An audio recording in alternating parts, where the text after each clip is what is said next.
bahwa BUMD pasti kualifikasinya nanti data disampaikan, ada sehat, ada dalam kategori sehat banget, ada yang dalam kategori tidak sehat. Yang tidak sehat kami lagi lakukan audit investigatif, kemudian nanti akan dilakukan 2 pilihan, diteruskan atau ditutup. Nah, problem dari BUMD itu di daerah itu satu saja, BUMD diisi oleh tim sukses. Itu problemnya, sehingga profesionalismenya dikesampingkan. Rambu-rambu ini harus segera dibangun dengan baik. Terus kemudian yang berikutnya, ini Jawa Barat. Jawa Barat ini provinsi menurut saya paling aneh. Jumlah penduduknya hampir 50 juta, terbesar di Indonesia. Tetapi jumlah desanya kecil dibanding Jawa Tengah. Jumlah kelurahannya kecil dibanding Jawa Tengah. Jumlah kecamatannya kecil dibanding Jawa Tengah. Sehingga desa di Jawa Barat ada yang menanggung penduduk satu desa 150.000.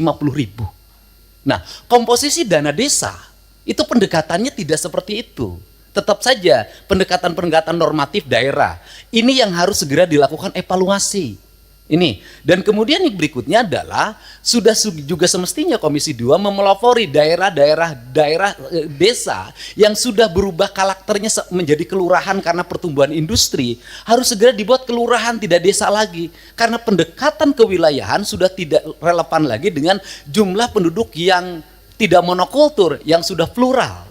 Yang perlu dilakukan pendekatan birokratif bukan berdasarkan pendekatan politik.